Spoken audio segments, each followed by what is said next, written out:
Halo Sobat Pintar, selamat datang di fitur AP Lab. Jumpa lagi nih bersama saya, Katia, sebagai tentor Bahasa Indonesia kalian. Nah, Sobat Pintar, dalam video kali ini Katia akan melanjutkan pembahasan soal-soal UNKP tahun 2018, tahun 2019 yang telah ada di fitur tes pintar di aplikasi Aku Pintar. Jadi, buat Sobat Pintar semuanya, jangan lupa ya untuk mengerjakan soal-soalnya di aplikasi Aku Pintar. Jika Sobat Pintar masih ada penjelasan yang dibingungkan, Sobat Pintar bisa tambahkan komen di kolom komentar ya. Sobat Pintar, sekarang kita akan mulai mengerjakan soal-soal UNKP tahun 2018, tahun 2019. Jangan lupa ya Sobat Pintar, waktu mengerjakannya 30 detik.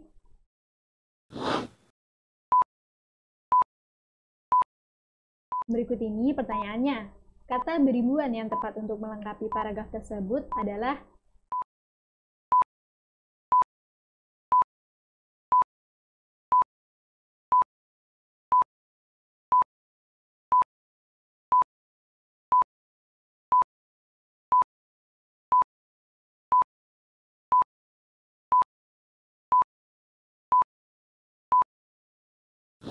Nah, bagaimana Sobat Pintar? Tentu sudah selesai mengerjakannya ya. Sekarang kita bahas bersama. Sobat Pintar, di sini terdapat sebuah paragraf. Nah, dari paragraf ini kita harus menemukan atau menentukan kata beribuan yang tepat. Sebelum menentukan kata beribuan yang tepat, kita harus memahami terlebih dahulu dua jenis kata, yakni kata dasar dan kata bentukan. Sobat Pintar, yang dimaksud dengan kata dasar merupakan kata yang masih utuh belum mendapatkan imbuhan.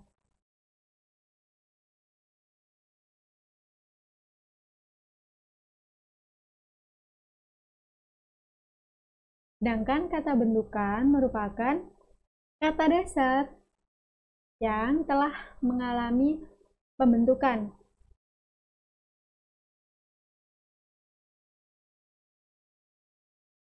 Dari kata bentukan ini telah mengalami proses pengimbuhan. Pengimbuhan sendiri terbagi menjadi beberapa jenis. Yang pertama, suffix. Suffix merupakan kata imbuhan yang letak imbuhan berada pada awal kata. Yang kedua yakni suffix. Kata berimbuhan yang mana letak imbuhannya berada di akhir kata. Yang ketiga, konfiks. Kata berimbuhan yang terletak pada bagian awal dan akhir kata. Dan yang keempat, infiks. Kata berimbuhan yang mana letak imbuhannya berada pada bagian tengah kata.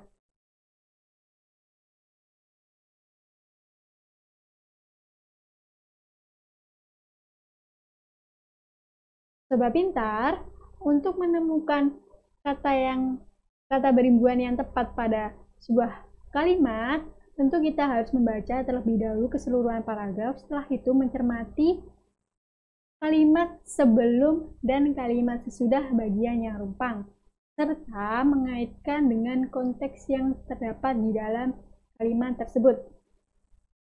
Sekarang kita cermati kalimat yang berbunyi, tradisi ini telah dilakukan sejak lama dan titik-titik secara turun-temurun oleh masyarakat di desa Bawo Matalu atau Bukit Matahari.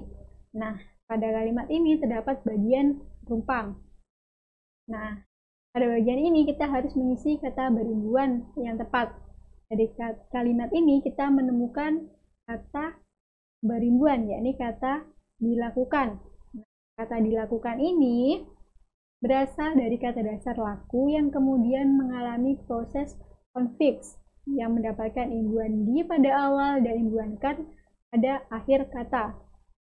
Nah, untuk mengisi bagian yang rumpang ini kita harus mensejajarkan bentuknya pada bagian sebelum rumpang ini. Jadi, kita harus menentukan bentuk yang sesuai, yakni konfiks. Sekarang kita cermati pada pilihan jawaban yang tersedia. Pada pilihan jawaban yang tersedia untuk mengisi bagian rumpang yang pertama, terdapat kata dasar waris. Kata dasar waris ini harus kita sejajarkan dengan kata dasar dilakukan, sehingga menjadi diwariskan, yang juga mendapatkan imbuhan di pada awal kata dan kan pada akhir kata. Sekarang kita lanjut pada kalimat yang begini. Pada zaman dahulu sering terjadi peperangan antar suku, sehingga mereka titik-titik diri agar kuat dan mampu menembus benteng lawan yang konon cukup tinggi untuk titik-titik. Nah, sobat pintar, pada bagian ini kita harus mengisi bagian yang numpang. Nah, kunci yang tepat pada kalimat ini yakni kata menembus. Nah, di sini terdapat kata bentukan yakni prefix imbuhan me pada kata dasar tembus. Jadi kita harus mensejajarkan bentuknya untuk mengisi pada bagian yang numpang ini. Di sini terdapat pilihan jawaban yakni kata dasar latih. Nah, agar sejajar dengan kata sebelumnya sehingga menjadi kata bentukan melatih. Sekarang kita cermati pada bagian rumpang selanjutnya. Titik-titik seiring dengan perkembangan zaman, tradisi ini turut berubah fungsinya.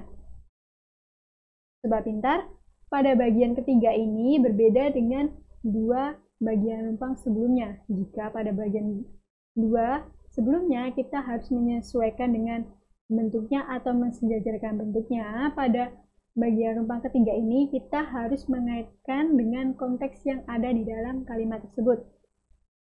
Nah, dari pilihan jawaban yang tersedia terdapat penggunaan kata dasar lompat. Nah, kita harus menyesuaikan dengan konteksnya, sehingga kata bentukan yang tepat yakni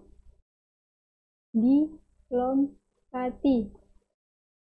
Jadi, bagiannya rumpang dapat kita isi kata berimbuhan, yakni diwariskan, melatih, dan dilompati. Sobat pintar, sekarang kita lanjut ke pembahasan berikutnya.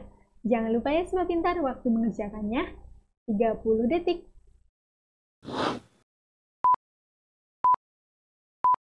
Berikut ini pertanyaannya. Istilah yang tepat untuk melengkapi paragraf tersebut adalah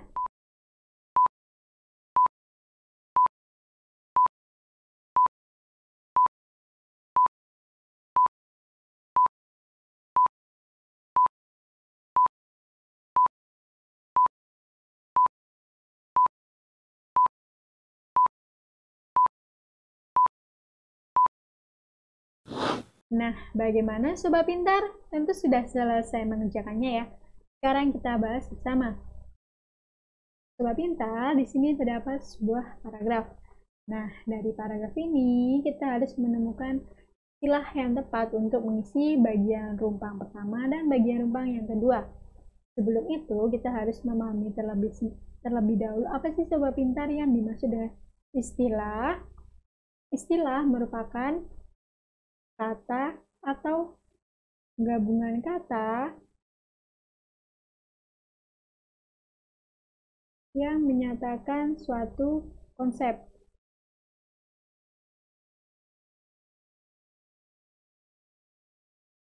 Sobat pintar, ciri-ciri dari istilah.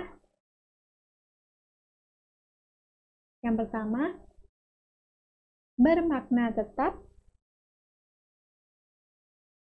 Yang kedua, bermakna tunggal.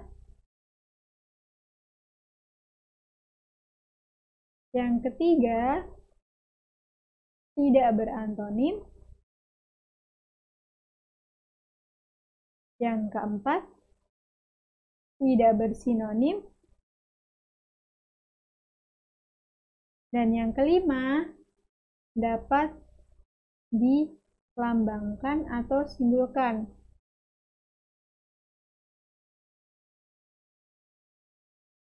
Nah, Sobat Pintar, sekarang kita cermati pada paragraf ini.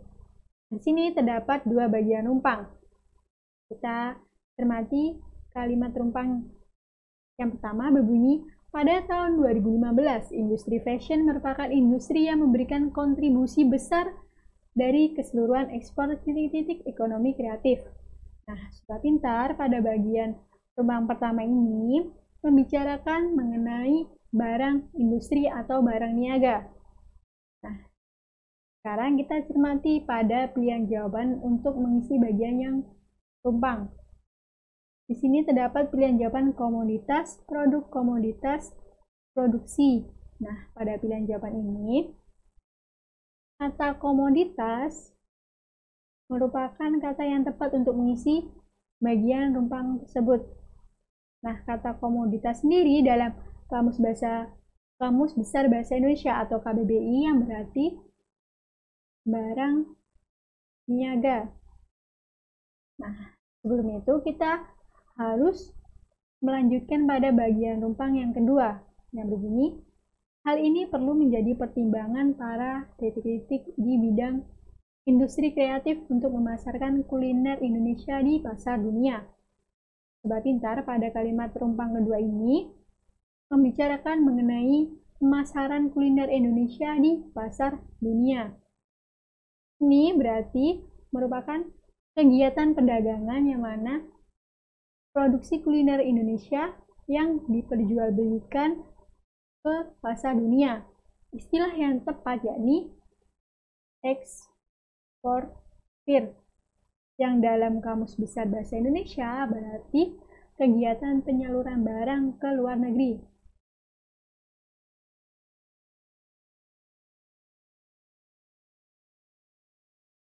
Nah, jadi istilah yang tepat untuk mengisi bagian rumpang yakni istilah komoditas dan eksportir.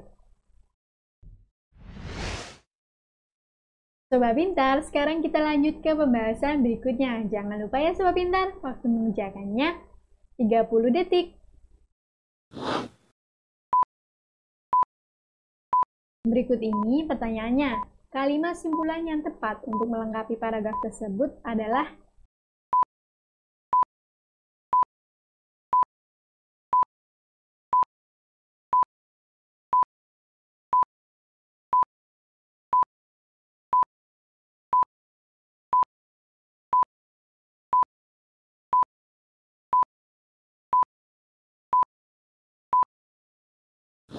Nah, bagaimana Sobat Pintar? Tentu sudah selesai mengerjakannya ya. Sekarang kita bahas bersama.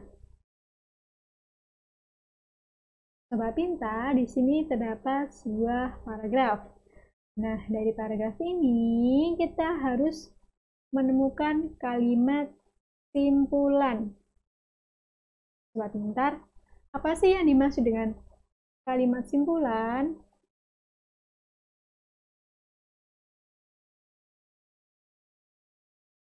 Kalimat simpulan merupakan kalimat yang berisi pendapat atau uraian akhir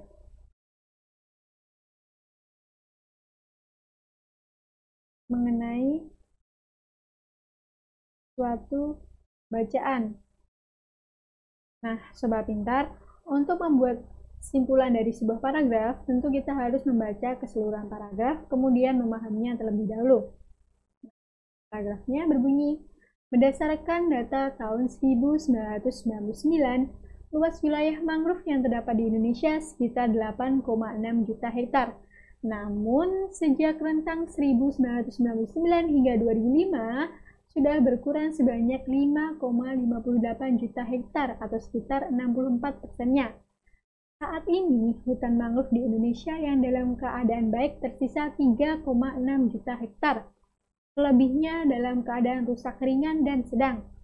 Faktor yang mempengaruhi turunnya jumlah luasan mangrove adalah pembukaan lahan atau deforestasi di daerah pesisir yang mengakibatkan sejumlah persoalan, Salah satunya abrasi.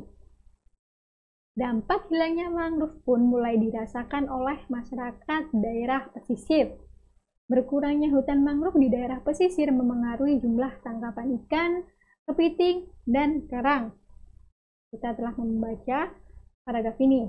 Nah, isi dari paragraf ini yakni mengenai berkurangnya luasan wilayah mangrove dan dampak atau akibat negatif yang ditimbulkan.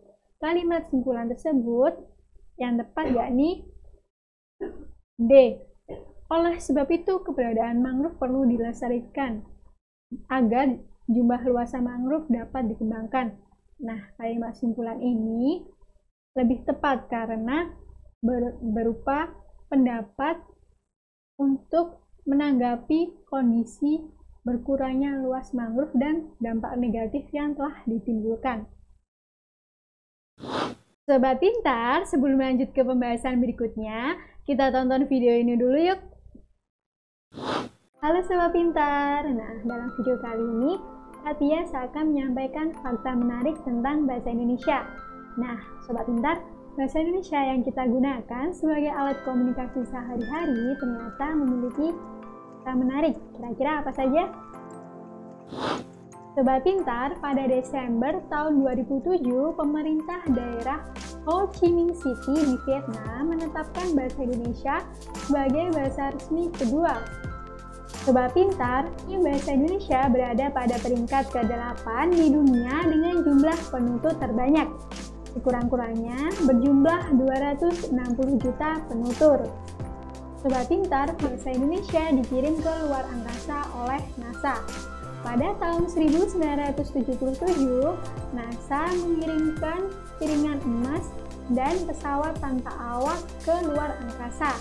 Nah, Sobat Pintar, di dalam piringan emas tersebut berisi 115 gambar dan musik-musik alam, disertai juga dengan rekaman musik budaya dari beberapa negara dan 55 salam, termasuk salam dengan menggunakan bahasa Indonesia. Sobat Pintar, bahasa Indonesia wajib dikuasai oleh perwira di negara Kamboja. Mengapa hal tersebut berlaku? Karena rata-rata buku panduan dan taktik perang merupakan buatan perwira militer dari Indonesia. Sobat Pintar, di negara Mesir bahasa Indonesia dianggap sebagai bahasa asing. Nah, di negara Mesir tersebut berusaha untuk mempopulerkan dan mengembangkan bahasa Indonesia. Hal tersebut terbukti dari Suez Canal University yang mana di daerah tersebut terdapat bangunan yang digunakan sebagai pusat studi bahasa Indonesia. Sobat Pintar, bahasa Indonesia digunakan sebagai alat komunikasi di negara Timur Leste. Nah, mengapa hal tersebut dapat terjadi? Karena dahulu Timur Leste merupakan bagian dari Negara Kesatuan Republik Indonesia. Nah, hingga saat ini pun bahasa Indonesia masih digunakan untuk belajar mengajar dan transaksi di pasar. Sobat Pintar, bahasa Indonesia merupakan bahasa terbanyak ketiga pada posting WordPress setelah bahasa Indonesia dan bahasa Spanyol. Nah, bagaimana Sobat Pintar tentang penjelasannya ada di video tadi? Semoga Sobat Pintar dapat memahaminya ya. Sekarang kita lanjut ke pembahasan berikutnya. Sobat Pintar, sekarang kita lanjut ke pembahasan berikutnya. Jangan lupa ya Sobat Pintar, waktu mengerjakannya 30 detik.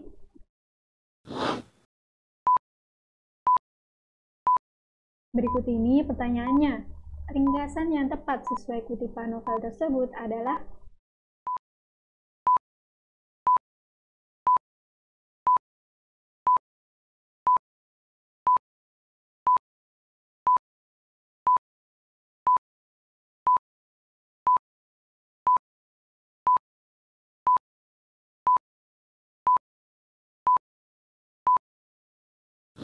Nah, bagaimana Sobat Pintar? Tentu sudah selesai mengerjakannya ya. Sekarang kita bahas bersama mengenai ringkasan yang tepat pada sebuah kutipan novel. Sobat Pintar, di sini terdapat sebuah kutipan novel. Nah, dari kutipan novel ini kita harus menemukan ringkasan yang tepat. Sebelum itu, kita pahami terlebih dahulu apa sih Sobat Pintar yang dimaksud dengan ringkasan. Ringkasan merupakan penguraian singkat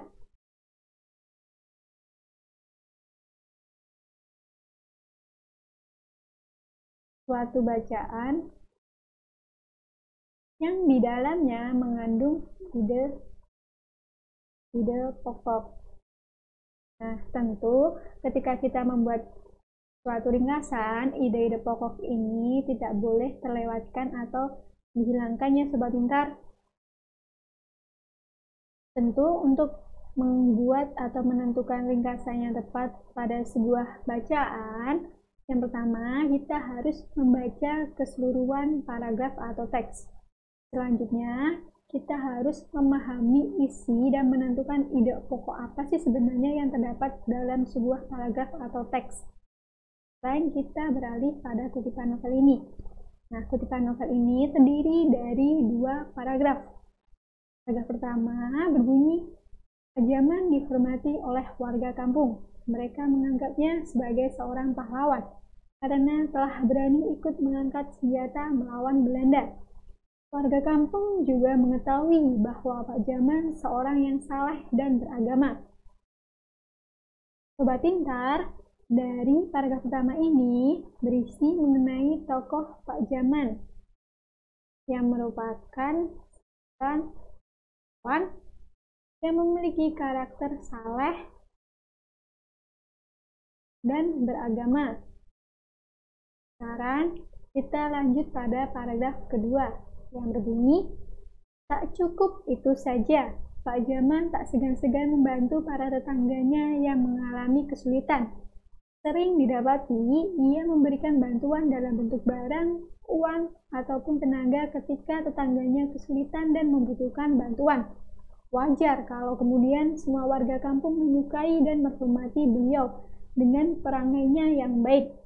Sobat Pintar, pada paragraf kedua ini juga masih menjelaskan atau berisi mengenai tokoh Pak Jaman yang tidak segan-segan membantu para tetangganya yang mengalami kesulitan.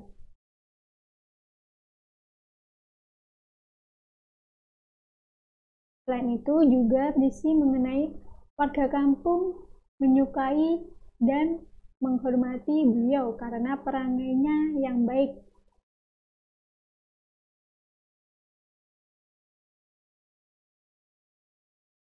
Jadi, secara keseluruhan, 2 paragraf pada kutipan novel ini berisi tentang tokoh Pak Jaman.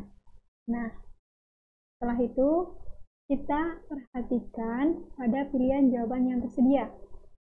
Pada pilihan jawaban yang tersedia, kita harus menemukan ringkasan yang mengandung ide pokok, yakni tokoh Pak Jaman seorang pahlawan, memiliki karakter saleh dan beragama, tidak segan-segan membantu tetangganya yang mengalami kesulitan, warga kampung menyukai dan menghormati beliau karena pengarangainya yang baik. Dari pilihan jawaban yang tersedia, pilihan C merupakan pilihan jawaban yang tersedia karena berisi ide-ide pokok mengenai tokoh Pak Jaman. Pak Jaman orang yang saleh dan beragama. Beliau juga berani mengangkat senjata ketika melawan Belanda, sehingga ia dihormati dan dianggap sebagai pahlawan di kampungnya. Beliau juga disukai karena berperangai baik dan suka membantu orang yang membutuhkan.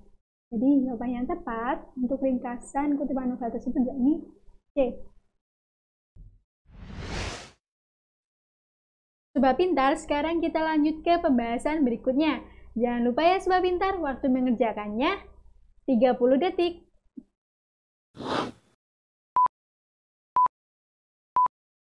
Berikut ini pertanyaannya. Parafrasa yang sesuai dengan isi teks negosiasi tersebut adalah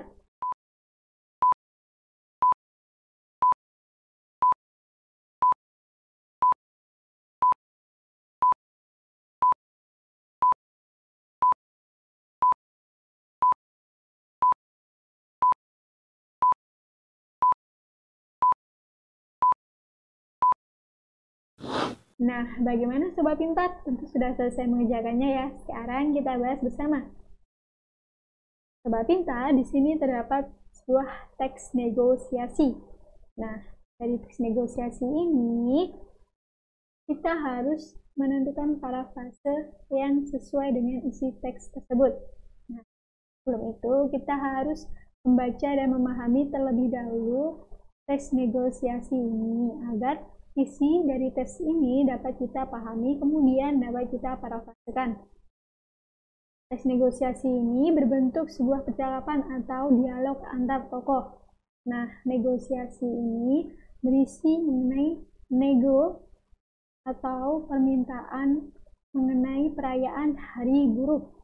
Sobat Pintar, dari pilihan jawaban yang tersedia mengenai parafrase teks negosiasi tersebut, yakni parafrase yang tepat, Pak Afif keberatan dengan kebijakan perusahaan yang melarang buruh libur pada saat perayaan Hari Buruh, tetapi kemudian disepakati tanpa harus libur, para buruh dapat merayakan Hari Buruh di sela jam istirahat dan selepas kerja dengan kegiatan yang bermanfaat.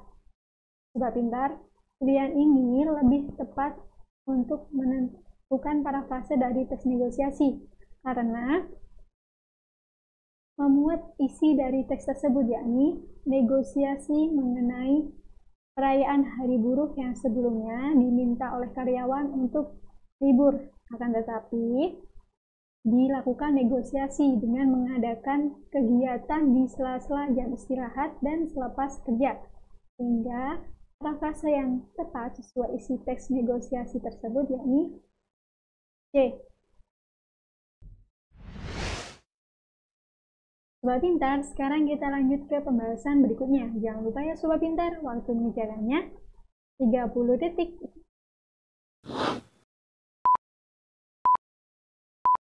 Berikut ini pertanyaannya.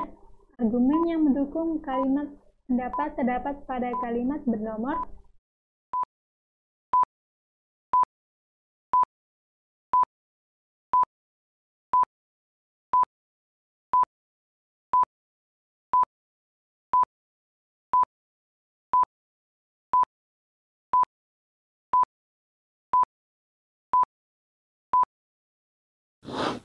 Nah, bagaimana Sobat Pintar? Tentu sudah selesai mengerjakannya ya. Sekarang kita bahas bersama. Sobat Pintar, di sini terdapat sebuah kalimat pendapat.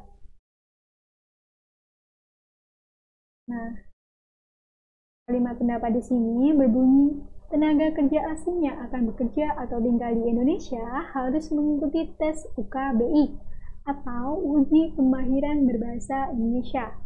Nah, dari kalimat pendapat tersebut muncul kalimat argumen. Nah, apa sih Sobat Pintar yang dimaksud dengan kalimat argumen? Kalimat argumen merupakan kalimat pernyataan mengenai suatu hal yang dapat menunjukkan penolakan atau persetujuan yang disertai dengan alasan. Nah, dari kalimat pendapat tersebut muncul kalimat argumen. Yang pertama, sebagai wujud proteksi terhadap bahasa Indonesia. Yang kedua, sebagai tolok ukur kemampuan dalam bekerja. Yang ketiga, sebagai proses adaptasi warga negara asing ketika berada di masyarakat. Yang keempat, sebagai cerminan kualitas kerja tenaga asing. Yang kelima, sebagai upaya seleksi penerimaan tenaga kerja asing. Sobat Pintar, dari kelima kalimat argumentasi tersebut, kita harus menentukan 3 kalimat yang tepat untuk menunjukkan suatu dukungan ataupun persetujuan terhadap kalimat pendapat mengenai warga negara asing atau tenaga kerja asing harus mengikuti tes UKBI. Nah, dari kelima kalimat argumen ini terdapat argumen yang lebih tepat, yakni sebagai wujud proteksi terhadap bahasa Indonesia, sebagai tolak ukur kemampuan dalam bekerja, dan sebagai proses adaptasi warga negara asing ketika berada di masyarakat. Nah, ketiga kalimat argumen tersebut merupakan pendukung dari kalimat pendapat. Jadi jawaban yang tepat yakni B. Demikianlah pembahasan soal-soal UNKP tahun 2018 tahun 2019. Semoga dapat Sobat Pintar pahami dengan baik ya dan dapat bermanfaat bagi belajar mandiri Sobat Pintar di rumah. Ingat selalu untuk tonton video AP Live di aplikasi Aku Pintar. Jangan lupa untuk like, komen, dan subscribe channel YouTube Aku Pintar.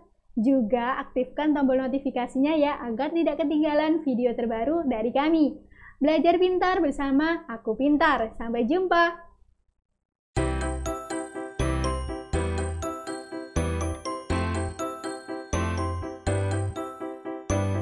Belajar pintar bersama Aku Pintar. Download sekarang.